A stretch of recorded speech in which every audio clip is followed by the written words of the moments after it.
Jharkhand board exam 2024 के class 10 यानी कि मैट्रिक के साइंस यानी कि विज्ञान का प्रश्न पत्र जिसका एग्जाम आज हुआ है। और बच्चों मैं आज इस वीडियो के माध्यम से इसमें दिए गए सभी 300 ऑब्जेक्टिव प्रश्नों का उत्तर एक एक करके आप सभी छात्रों को बताऊंगा। तो चलिए आप लोग तैयार हो जाइए और सीरियल नंबर 1 से लेकर के 30 तक के सभी प्रश्नों के उत्तर को मिलाना शुरू कीजिए और देख लीजिए कि 30 में से आपने कितने प्रश्नों का सही जवाब देकर के आया है और कितने प्रश्नों का गलत जवाब दिया है। और बच्चों इसमें आपका पहला प्रश्न पूछा गया था कि उच्च कोटि का पॉलिश किया हुआ कांच का पृष्ठ कहलाता है, क्या कहलाता है? तो इसका सही उत्तर होगा आपका ऑप्शन नंबर सी, दर्पण। इसका बच्चों हम लोग आगे बढ़े तो आपका दूसरा प्रश्न पूछा गया कि 30 सेंटीमीटर फोकस दूरी के अवतल दर्पण के फोकस पर एक वस्तु को रखा गया है, प्रतिबिंब की दर्पण से दूरी होगी, क्या होगी? तो बच्चों इसका सही उत्तर होगा आपका ऑप्शन नंबर बी, 60 सेंटीमीटर यानी कि 30 सेंटीमीटर का दुगुना। इसका बच्चों हम लोग आगे बढ़े तो आपका जो अगला यानी कि तीसरा प्रश्न पूछा गया हुआ है कि एक अवतल लेंस की फोकस दूरी 20 सेंटीमीटर है तो इसकी क्षमता क्या होगी? तो बच्चों इसका सही उत्तर होगा आपका ऑप्शन नंबर डी, -5 डायोप्टर। इसका बच्चों हम लोग आगे बढ़े तो आपका जो चौथा प्रश्न पूछा गया हुआ है कि अवतल लेंस में आवर्धन बराबर होता है, किसके बराबर होता है? तो बच्चों इसका सही उत्तर होगा आपका ऑप्शन नंबर बी,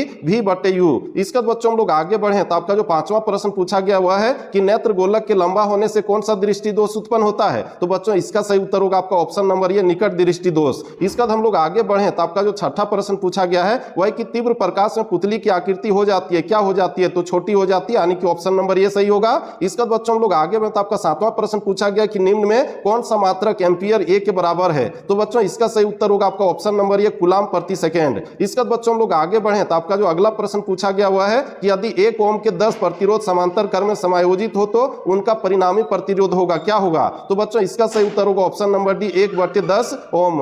इसका बच्चों हम लोग आगे बढ़े तो आपका जो अगला यानी कि 9वां प्रश्न पूछा गया है वह कि एक क्षैतिज सीधी तार में धारा की दिशा पूरब से पश्चिम की ओर है, तार की ठीक नीचे स्थित बिंदु पर चुंबकीय क्षेत्र की दिशा होगी, क्या होगी? तो इसका सही उत्तर होगा आपका ऑप्शन नंबर ये, उत्तर से दक्षिण। इसका बच्चों हम लोग आगे बढ़े तो आपका नेक्स्ट यानी कि 10वां प्रश्न पूछा गया है कि पृथ्वी पर ऊर्जा का मुख्य स्रोत क्या है? तो बच्चों इसका उत्तर मैंने आप लोगों को इस यूट्यूब चैनल पर आज ही या फिर कि कल भी बताया था, जिसका सही उत्तर होगा ऑप्शन नंबर डी, सूर्य। इसका बच्चों हम लोग आगे बढ़े तो आपका जो 11वां प्रश्न पूछा गया हुआ है कि Zn + CuSO4 product ZnSO4 + Cu किस प्रकार की अभिक्रिया है? तो बच्चों ये आपका हो जाएगा विस्थापन अभिक्रिया यानी कि ऑप्शन नंबर सी सही होगा। इसका बच्चों हम लोग आगे बढ़े तो आपका अगला प्रश्न पूछा गया कि चांदी के ऊपर काली परत का चढ़ना उदाहरण है किसका? तो संक्षारण का यानी कि ऑप्शन नंबर ये सही होगा। इसका बच्चों हम लोग आगे बढ़े तो आपका अगला प्रश्न पूछा गया है कि अम्ल के जलीय विलयन में निम्न में से कौन उत्पन्न होता है? तो बच्चों उसमें जो H+ आयन उत्पन्न होता है यानी कि ऑप्शन नंबर बी सही होगा। इसका बच्चों हम लोग आगे बढ़े तो आपका 14वां प्रश्न पूछा गया है कि विरंजक चूर्ण का रासायनिक सूत्र है, क्या है? तो बच्चों इसका सही उत्तर होगा आपका ऑप्शन नंबर सी, CaOCl2, जिसका उत्तर मैंने आप लोगों को इस यूट्यूब चैनल पर कल शाम में बताया था। इसका बच्चों हम लोग आगे बढ़े तो आपका 15वां प्रश्न पूछा गया कि निम्न में कौन सी धातु सर्वाधिक तन्य है? तो बच्चों इसका सही उत्तर होगा ऑप्शन नंबर ये, सोना। इसका बच्चों हम लोग आगे बढ़े तो आपका 16वां प्रश्न पूछा गया है कि धातुओं की क्रियाशीलता का सही क्रम क्या है? तो बच्चों इसका सही उत्तर होगा आपका ऑप्शन नंबर डी, NaMgZnCu, ठीक है।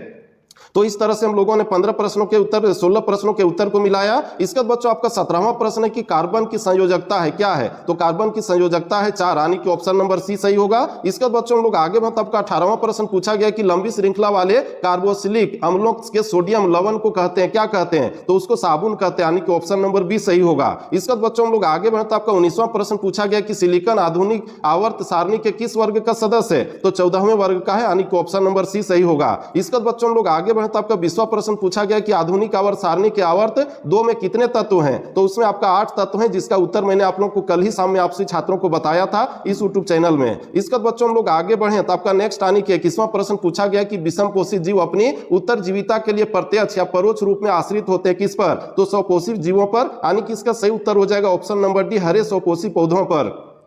इसका बच्चों हम लोग आगे बढ़े तो आपका नेक्स्ट यानी कि 22वां प्रश्न पूछा गया कि पौधों के वायवीय भागों से जल के वाष्प के रूप में निकलने की क्रिया कहलाती है, क्या कहलाती है? तो वाष्प उत्सर्जन कहलाती है यानी कि ऑप्शन नंबर डी सही होगा। इसका बच्चों हम लोग आगे बढ़े तो आपका 23वां प्रश्न पूछा गया कि 2 तंत्रिका कोशिका के मध्य खाली स्थान को कहते हैं, क्या कहते हैं? उसको सिनेप्स कहते हैं यानी कि ऑप्शन नंबर सी सही होगा। इसका बच्चों हम लोग आगे बढ़े तो आपका 24वां प्रश्न पूछा गया कि मानव में बुद्धि एवं चतुराई का केंद्र है, कौन है? तो सेरिब्रम है यानी कि ऑप्शन नंबर ये सही होगा। इसका बच्चों हम लोग आगे बढ़े तो आपका 25वां प्रश्न प्रश्न पूछा गया कि अंडाणु निषेचित होता है कहां पर, तो ये होता है फैलोपियन नालिका में, यानी कि ऑप्शन नंबर डी सही होगा। इसके बाद बच्चों हम लोग आगे बढ़े तो आपका 26वां प्रश्न पूछा गया कि नर युग्मक तथा मादा युग्मक के संयोजन से बनता है, क्या बनता है, तो उगमनज बनता है, यानी कि ऑप्शन नंबर ये सही होगा। इसके बाद बच्चों हम लोग आगे बढ़े तो आपका नेक्स्ट यानी 27वां प्रश्न पूछा गया है कि अवशेषी अंक का उदाहरण है कौन कौन है, तो बच्चों आप लोग यहां पर देख रहे हैं जो ये बी और सी दिया गया है तीनों आपका सही है, यानी कि इसका सही उत्तर होगा ऑप्शन नंबर डी, इनमें से सभी।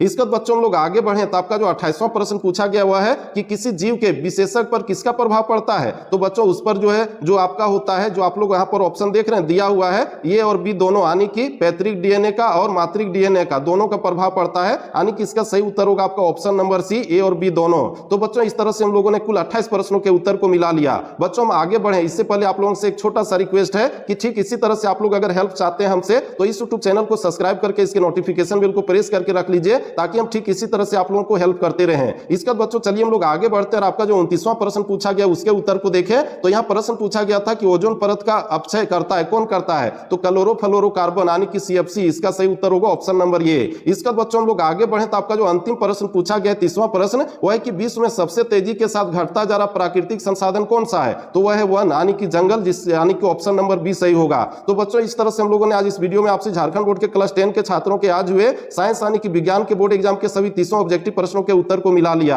बच्चों आप लोगों का 30 में से कितने प्रश्नों का उत्तर सही गया था आप लोग कमेंट के माध्यम से जरूर बताइएगा। और इसके अलावा आपका जो बाकी सब्जेक्ट बचा हुआ यानी कि संस्कृत और इंग्लिश, तो उसके उत्तर को भी इस यूट्यूब चैनल के माध्यम से आपसे छात्रों को एक एक करके उपलब्ध कराऊंगा। इसीलिए बच्चों आप लोग इस यूट्यूब चैनल को सब्सक्राइब करके इसके नोटिफिकेशन बेल को प्रेस करके रख सकते हैं। और बच्चों यह वीडियो आपके लिए थोड़ा सा भी हेल्पफुल रहा होगा तो लाइक कीजिए और अपने दोस्तों को भी ज्यादा से ज्यादा शेयर कीजिए। तो बच्चों फिर से मिलते हैं हम लोग नेक्स्ट वीडियो में, तब तक के लिए जय हिंद, वंदे मातरम, जय झारखंड, जोहार झारखंड, थैंक